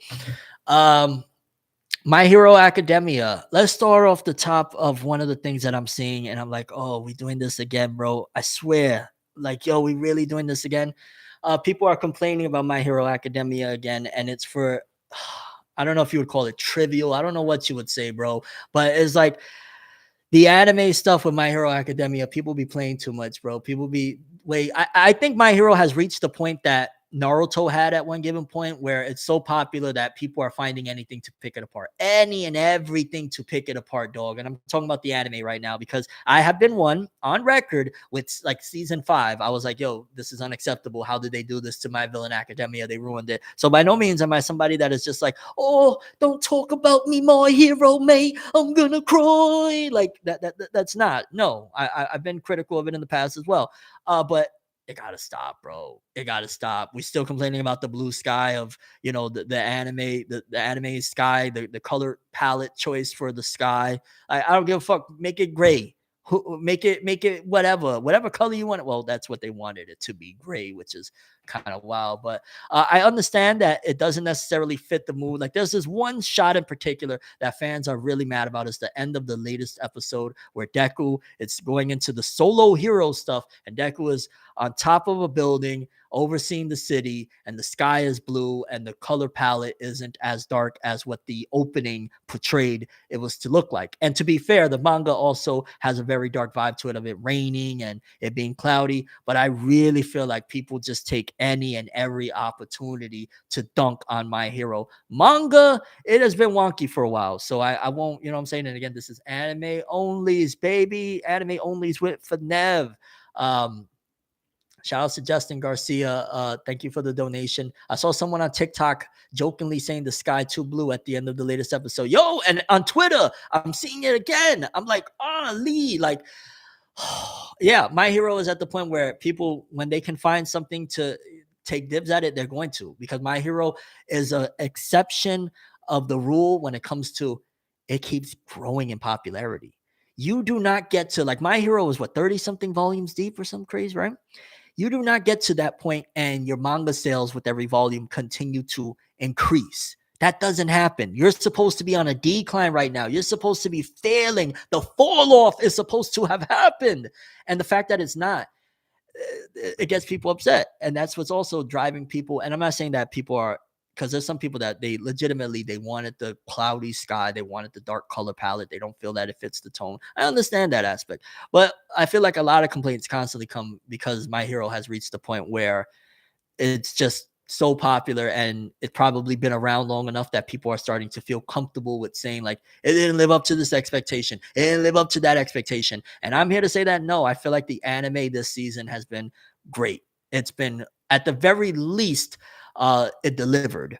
But I would say that because I just caught up on it, right? I was about 3 episodes, exactly 3 episodes behind. I went through the Todoroki, domestic situation with his family, with Endeavor and whatnot. Seeing Hawks' backstory with his mom, and yo, is it just me, bro? I swear, is it just me, or is Hawks' backstory super tied into Breaking or inspired, shall I say, not tied, inspired by Breaking Bad. That couple with the child that Jesse ends up, what is it? The wife throws the ATM on the husband's face or whatever. I super felt like Hawks's parents was inspired by that. Like that inspired that scene and that whole scenario. I swear I can't watch it without feeling like, oh my god, it's Breaking Bad and Hawks is Jesse. Oh no, Hawks is the little kid. There is no Jesse. See, Jesse is the thing that changed fate. No, I'm fucking around. Um, but yo, I ain't gonna lie. It was between being an emotional roller coaster, between like you're getting multiple aspects of like, how can I say this? Like you're seeing the after effects of the war that we just had against the League of Villains and everybody, right? Yes, coffee and water, baby. You're seeing the after effects of what you call it, the catastrophe that went down or whatever, and you're diving into Hawk's backstory, which uh I guess yeah, it was appropriate for Hawks' backstory to take place now because the world is questioning heroes and stuff like that, and you're seeing the birth of vigilantes, people like we can't wait for the heroes anymore. We got to take things into our own hands, whatnot. So we're at a very tense spot in the anime. So you get like again the Hawks situation, very sad stuff. I'm not gonna lie, very relatable too. How many people can say, come on, dog? At the very least, one of you out there when you was little, and let's just say you had problems in your real life or whatever. If you had your little Goku figure or some shit, or you had your whatever it was that meant a lot to you, and you would just be holding your toy or playing with your toy as a kid, like it felt like it was really like a tailored situation to I could imagine being that kid. You know what I'm saying? I could imagine having my little toy that I'm like, this is my hero. You know what I'm saying? This Vegeta figure, he's the guy. He's gonna save me from this. So it made it even more emotional and sad for me. I'm gonna be honest with you. I was like super emotional with some of that stuff, and then you get from the Hawks' backstory that's already sad. But bro, I'll tell you, yes, tears were shed. Tears were shed when Endeavor is in the hospital and he's reflecting um, on not being the best father. And that's, putting it lightly for a lot of the stuff that Endeavor did with his family or whatnot. I felt like I was very grateful that Horikoshi, the way he lined it up so that his family could see him in a vulnerable moment. Because let's be real, Endeavor, he's a very hot headed, no pun intended, individual that you ain't gonna if he knows that you're watching, you're not gonna get what happened in that hospital. You're not gonna see him telling his truth, so to speak, because he still is a man that's riddled with ego and stuff like that, which he's slowly peeling it off. And after his family caught on to him, he just let it loose. But the fact that the way Horikoshi did it, I like that because I do feel like there needs to be more stories of redemption for people. Like, we're especially in the real world, we're in a time where it's like, you slip anything, it could be the end of you. You know what I'm saying? And My Hero Academia, especially where the anime is at right now, is a reflection of that. So to see Horikoshi implement certain aspects of no, there could be redemption. He was wrong. He understands he was wrong. When Endeavor is sobbing in that hospital bed, saying, I can't do this. I can't fight my own son and stuff like that. And he's reflecting on what happened with Toya and, all of him wanting to, like, basically, it was nice to see that at the very least, even though he still isn't redeemed, even though there's still ways to go, to see that Horikoshi gave a little bit like, he's beating himself up a lot. And he's recognized for quite some time now that he was a piece of shit. He was wrong. He was not a good person.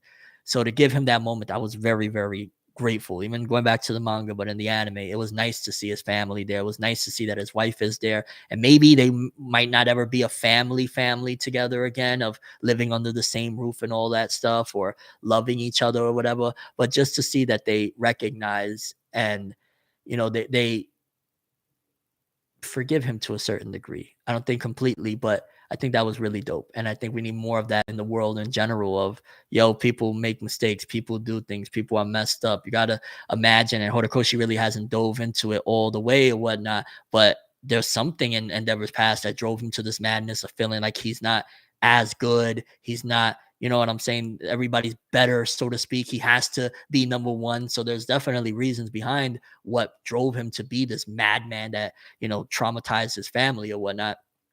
By no means am I trying to cape for that shit. Again, he was wrong. And it was nice to see him admitting he's wrong and his family there. I love too that because it was so emotional, when you add in the small little subtleties of like the joking way that Endeavor screams, Shoto! I love that because sometimes you need that where it's getting really emotionally heavy. And I'm there like, oh, this is so sad. And then when you get the little Shoto, I'm like, okay, that I needed that right now. Okay, I needed to break out of this moment for a second because this is too much. My wee heart can't take it, my lord.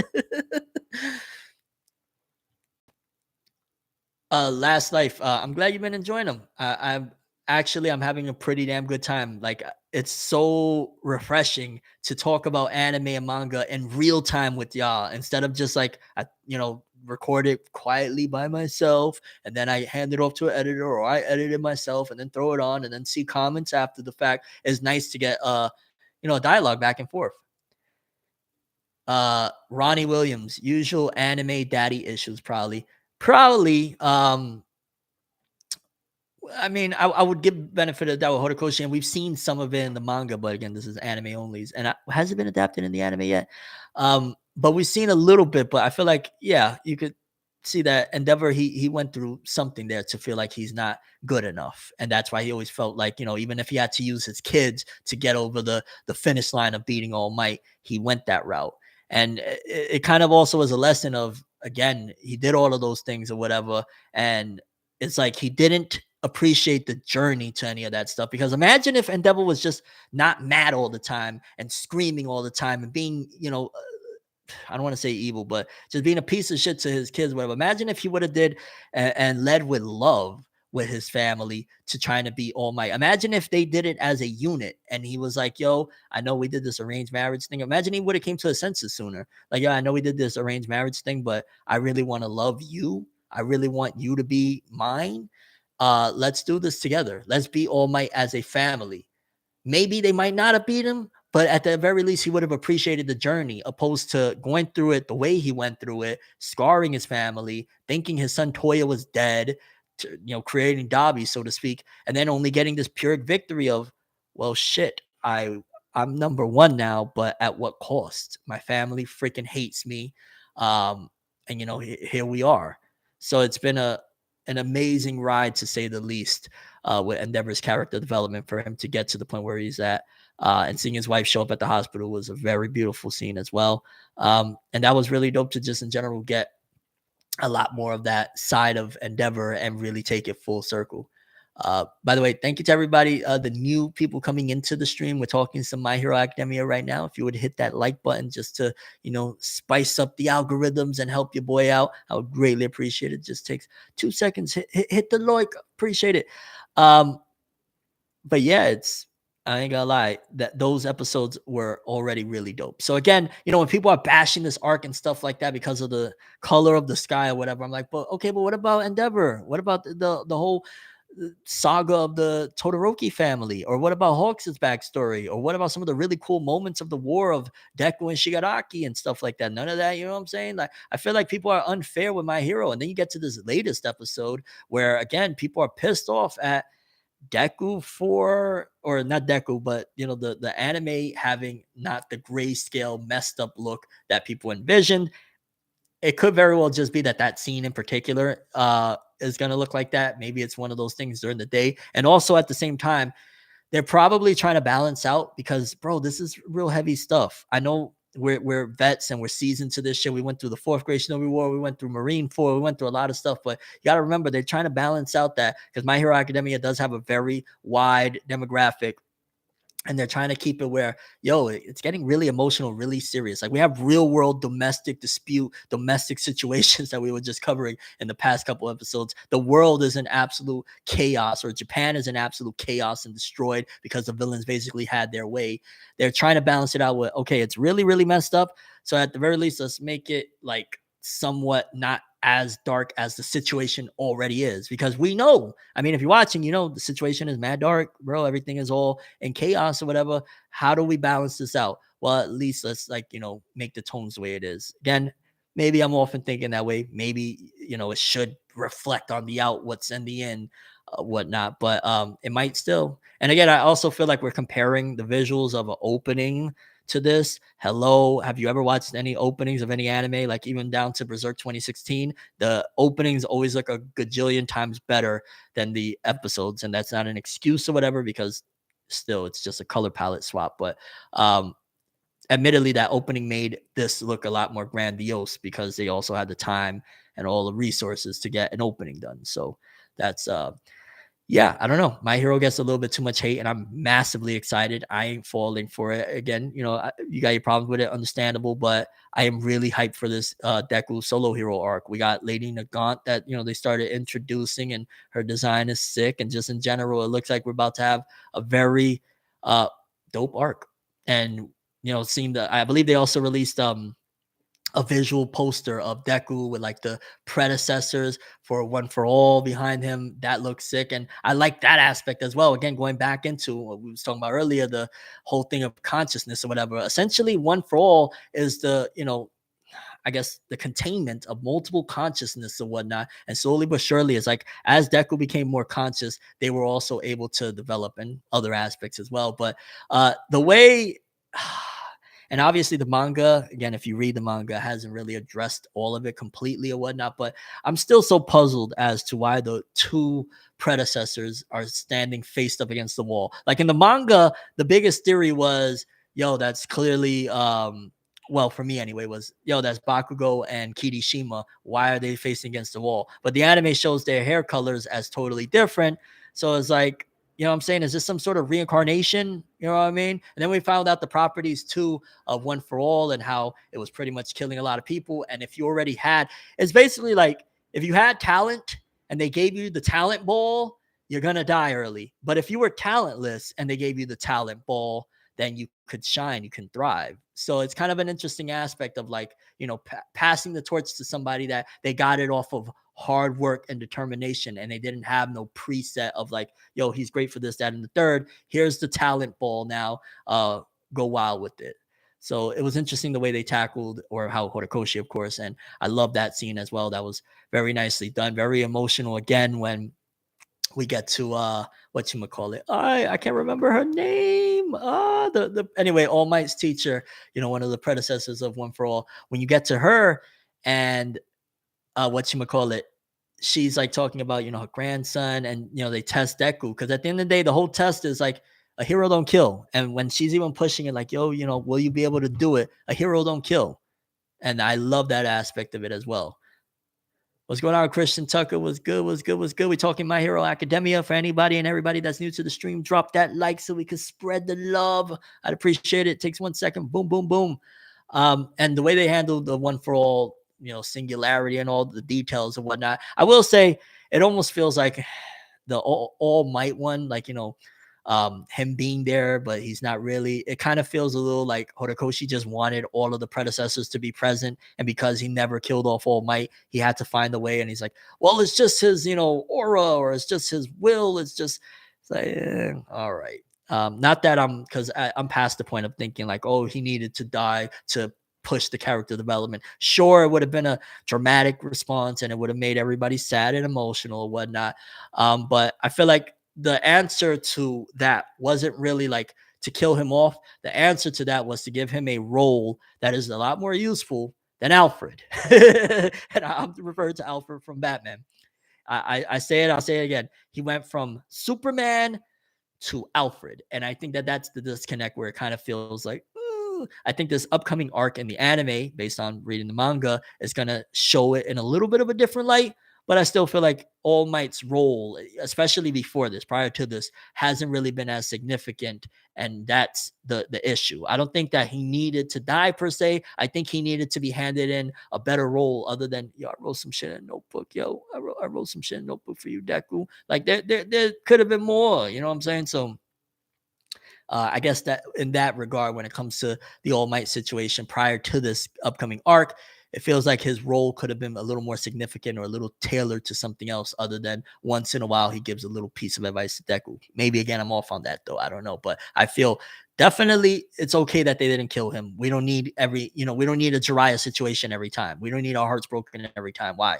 I like the character. All Might was for the longest time my favorite character in My Hero Academia. He was my favorite. So it's not, no, I don't want him to die. But if you're gonna take away his powers and make him like this, he could have been a little more useful.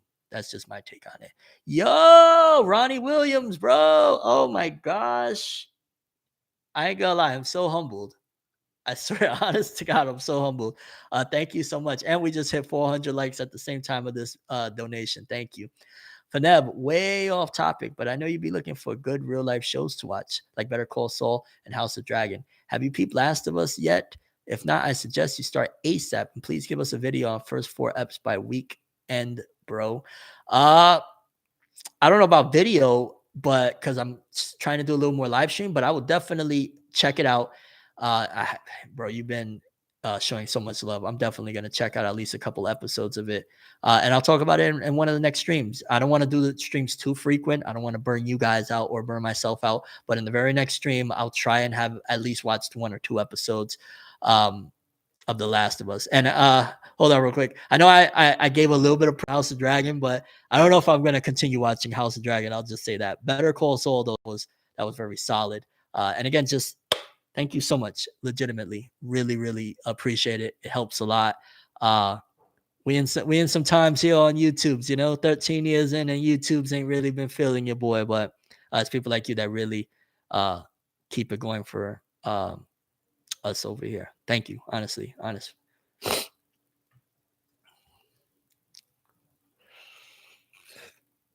And I guess to wrap up My Hero, and then we'll briefly touch up on Vinland Saga and Roboco. Yeah, I don't know. I'm massively excited. I can't wait for more. I'm looking forward to it. When they put out that poster this yesterday morning, I think I was going nuts like, yeah, let's go. I'm excited for it. And yeah, I'm not gonna let the color palette not being precise to what we want ruin my experience. That's just where I'm at in life right now. I want to enjoy things. I want to purposely try everything I can to enjoy things. Like, why am I going? And that's a whole other discussion of what criticism brings everybody, because it almost feels like criticism, because criticism most of the time comes from like, hey, we got to knock this down a peg. Criticism like that makes you feel like it's dampening the experience. And again, I get it. Criticism, all of that good stuff, dissecting things or whatever. But I want to purposely go and try hard to enjoy stuff. You know what I'm saying? I want to try my best to feel good. Why? You know what I'm saying? And I feel like if more people adopt that motto, we'll get healthier dialogues, healthier conversations, and just in general, we'll enjoy anime and manga a lot more if we're going with the intent of, nah, bro, I'm trying so hard. I want to enjoy this one. I love this in the manga, or just in general. I really rock with the series. I want to enjoy it. Let me maneuver things. Let me, for example, stop reading the Sasuke Retsuden manga right now so I can enjoy and increase my experience with the anime, and then I'll go back and read the manga stuff. It's all about the way you tailor things. You know what I'm saying? I got you, bro. Been rocking with you since my struggle too, and always gonna rock with you. Know this. Thank you. Thank you. Honestly. I don't want to say the bottom of my heart, just with my whole heart. Thank you, dog. Yeah, it means a lot, honestly. Yeah, I guess okay, we talked Retsuden, we talked One Piece, we talked My Hero. Just briefly, Vinland Saga, bro. I think there's one. Did the latest episode come out? Episode 4? I want to say it might have came out. I haven't checked that one out. Just briefly, man, Vinland Saga. Oh my gosh, the tone change is massively different from season 1. Season 1 was like damn near almost like a really dark shonen action type of series. Of course, it's seinen, but excuse me. It's very different. It's like, okay, I'm gonna paint you a scenario, but let me finish before you come at me, all right? And if you're just new to the stream, please drop a like. It'll help the stream and all that good stuff. But um, think Walking Dead, right? Just follow me, follow me, follow me. Don't hurt me. Chainsaw Man, save me. No, stop. um, Walking Dead season 1 and season 2. I'm talking about the show Walking Dead, not the comics. Remember how Walking Dead season 1 was like mad action packed and then season 2 went to the farm? Now imagine if season two's farm arc felt like it was just as good as season 1. That's where Vinland Saga is right now. Like, imagine the farm arc of The Walking Dead was like, yo, this shit is great too. And it didn't have a dip. That is the best comparison I could give you for Vinland Saga season 2 right now. Of it is vastly different from season 1. Like, this is more about like, if season 1 was about like, interesting.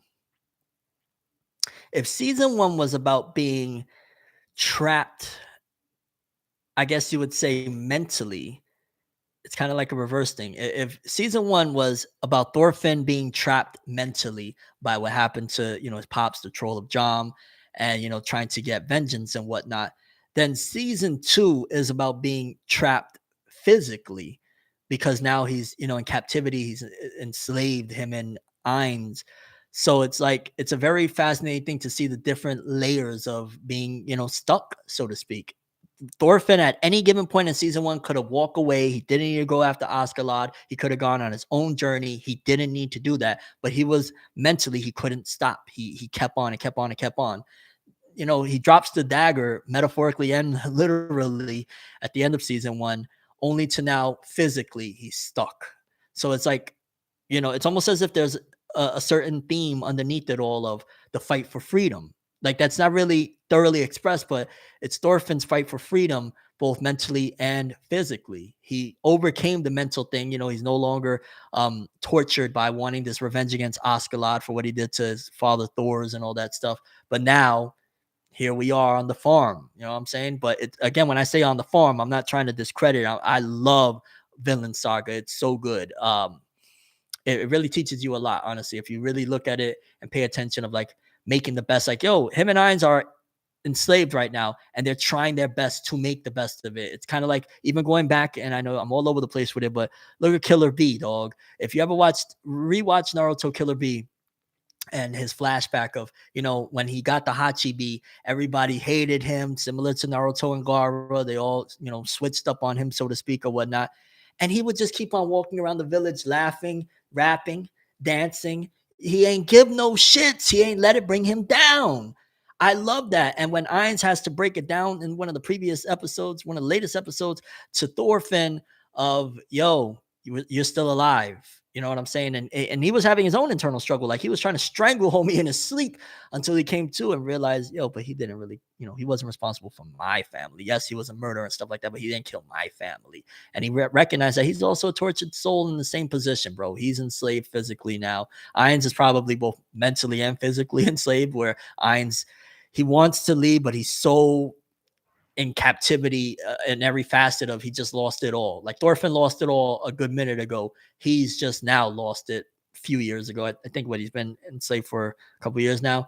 But still, nonetheless, Vinland Saga is a wild ride. It's different with season 2, but it's been hitting. Thank you, Justin Garcia, for the donation. Bro, Vinland Saga OP for season 2. I can't stop listening to it. I feel the song should be the ending song for a movie. Yeah, it kind of has that more like ending, like, I don't want to say downbeat, but a little bit more of that, like, what I'm talking about, like an ending. But it's so good, yeah. And it sets the mood and the tone as well, because again, it's two people that are fighting for freedom. They're fighting to escape what they're stuck in, and even questioning, is there freedom? Because we leave out of the, we escape from the farm, so to speak. We escape from the captivity of being enslaved physically. What next? Where do we find an oasis? Is there an oasis? He was in his village, Ainz, with his family, and then his whole village was pillaged and, was taken into slavery and stuff like that. Could that happen again? There's so many different questions that this brings forth that, yeah, Vinland Saga, it's peak. It's definitely peak.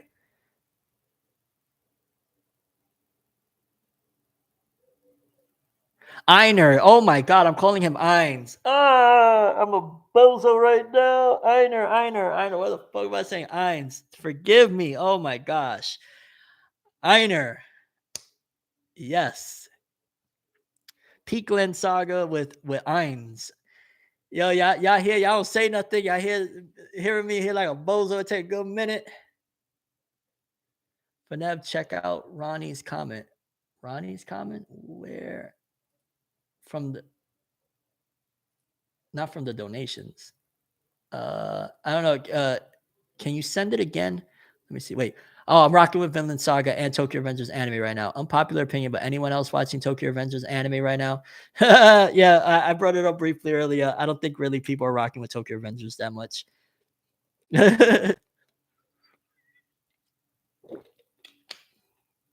I'm not an Overlord fan, honestly. I've never gotten into it. I don't dislike it. I don't got a problem with it. I've just never really gotten into it. But Vinland Saga, if you're not watching, go watch that first season. Don't worry about catching up. And then hop into season 2. You won't regret it at all. Honestly, it's phenomenal. And then just to close off real quick, Roboco, me and my guy Max Powers also went through and watched all 6 episodes of me and Roboco.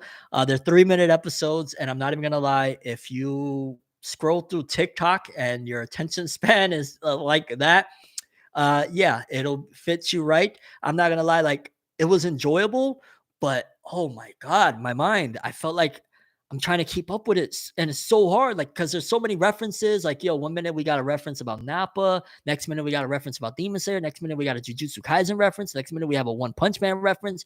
It'd be ridiculous because essentially, in case you don't know, Mira Boko is a gag series, a comedy series that's been going on and Jump for couple of years now, I want to say. And it got an anime, but they're quote unquote 5-minute shorts. Realistically, is 3 minutes. And it's basically doing like a chapter, an episode. So it's adapting a chapter into 3 minutes. 3 minutes for a chapter. Just imagine. I had some fun with it. I'm not gonna lie, but a part of me wishes like, man, I would have really loved just a regular adaptation for it because the series is funny. It has a lot going for it, and I also highly respect the author, Shuhei Miyazaki, I believe.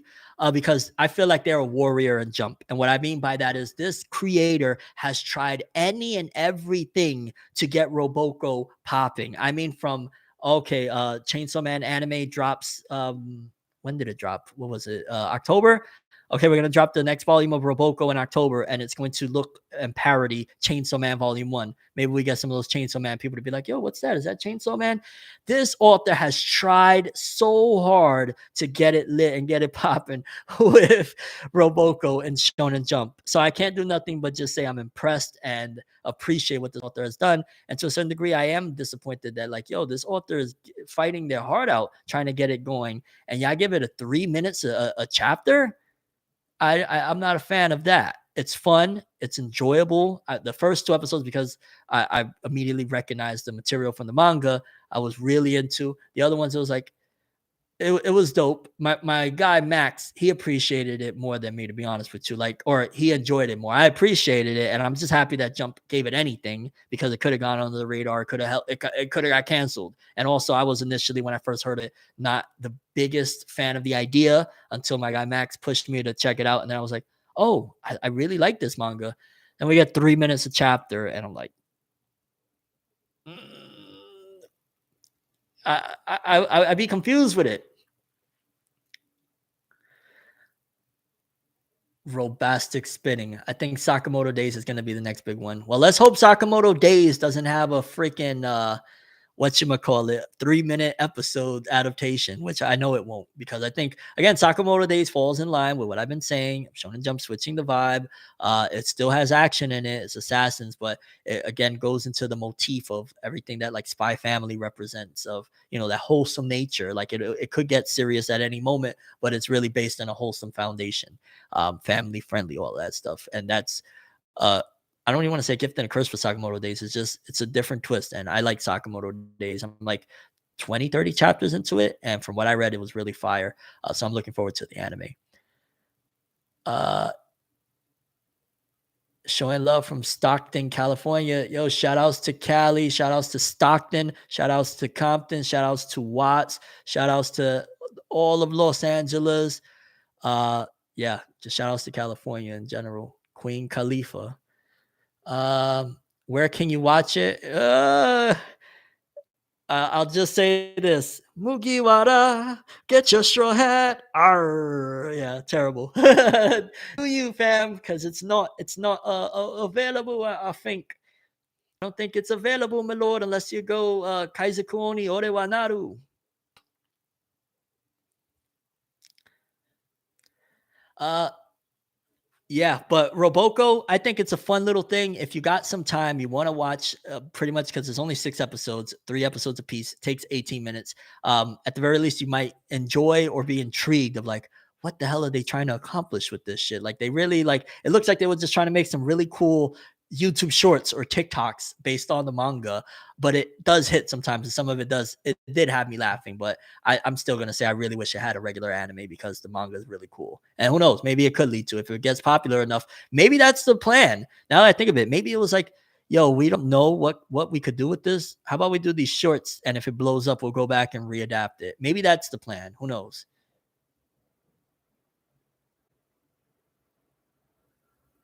If Sakamoto Days gets amazing animation, the anime gonna have incredible action. Yeah.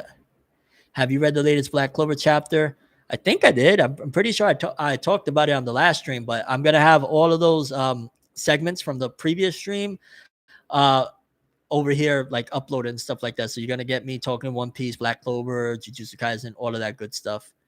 Uh, and yeah, I really dig this. I think I want to give this a try. As long as you guys keep, showing up and supporting as you have, which I'm very much so grateful.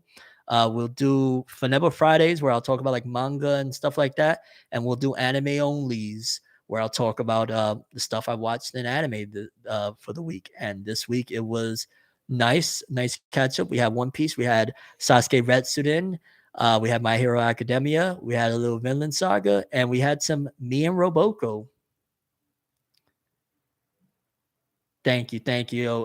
Just a quick nod to my guy, Max Powers comic. In case you haven't read Max Powers over on Webtoons, he's an upcoming creator. He's already 2 volumes deep. He's on volume 3 now. It's an action hero show, but there's so much more to it. Like I couldn't do it justice by just describing it. The main character is very freaking awesome. Black cast. So if you really appreciate that, where he's making a real dope story, characters that you could relate to, characters that are just really exciting and well written. Story is dope all around. Go check out Max Powers on Webtoons. That's my guy. That's one of the people I rock with heavy. And I appreciate him and his comic. And I think you'll give it if you give it a try, I think you'll like it. I think you will. Um, yeah, Max Powers, baby.